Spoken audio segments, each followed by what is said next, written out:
Dear Lord, have mercy. It's me, Dramona. I am sleep deprived, my makeup isn't done, my hair's a mess, and I'm 2 brushes short of pooping my pants with fear. Now I can't be too loud because Grandma Germaine has banned any talk of this in the house. So after Mrs. Smith had her meltdown in the middle of the street claiming she saw a figure through her window, Jim decided to stay with her and her son until the sun came up if it would help her to relax since her husband wasn't home. Well, we woke up that morning to even more screaming than we did before. It was Mrs. Smith once again having another meltdown. The first meltdown she had was shaken, but this time around she was shook. She said she went back to bed after the whole fiasco and she woke up to find Jim and her son were missing, and there was blood all over her living room.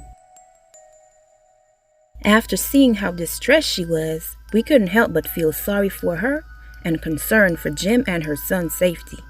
My aunt called the police. The police arrived and didn't find much clues surrounding their disappearance. The handprints that were left on Mrs. Smith's wall could not be used to identify anyone, as strangely enough, they were smooth.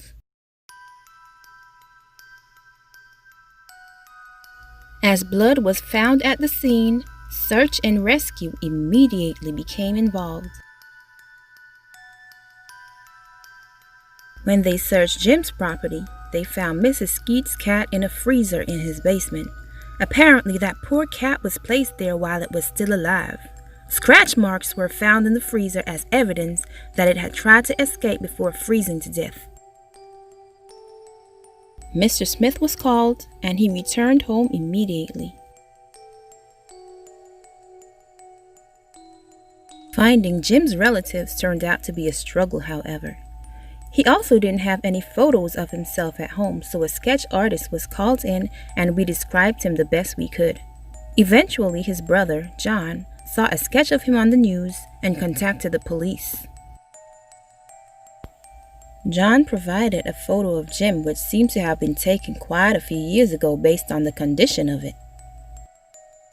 Then what he told them shook our community to the core and left the Smiths in a panicked daze.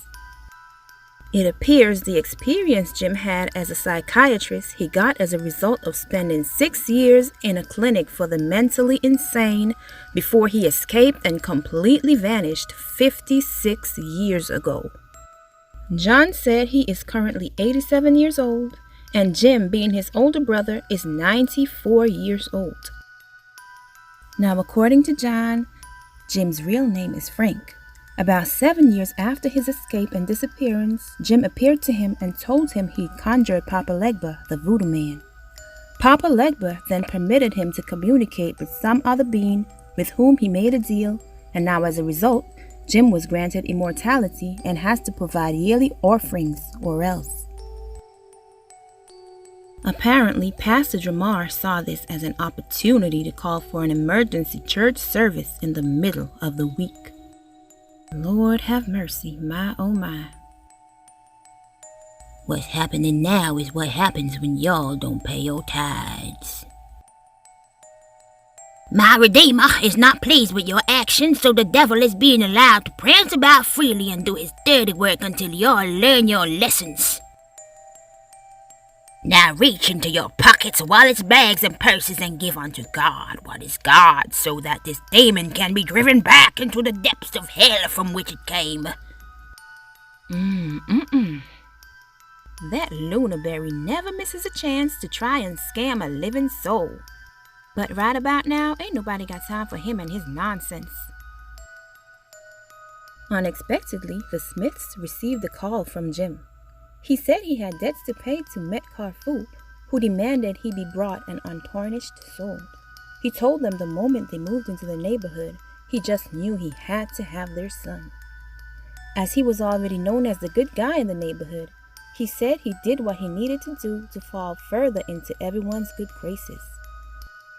He told them the police would be of no help as they are dealing with forces that are not of this realm, and if they wished to see their son again, they would have to contact Papa Legba, who would be able to negotiate with Metcalfu and settle on an agreement in the form of a trade.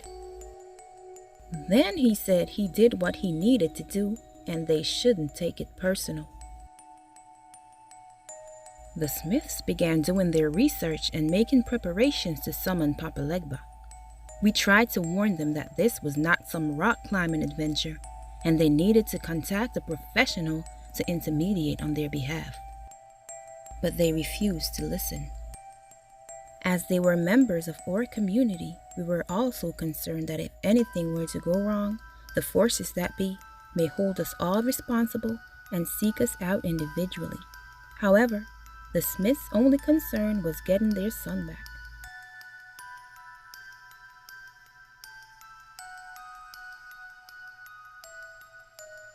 As is necessary, they went to a crossroad on Monday and performed the ritual.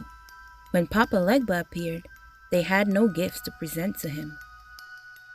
That was a big mistake. He left dissatisfied and Metcalfu appeared in his place.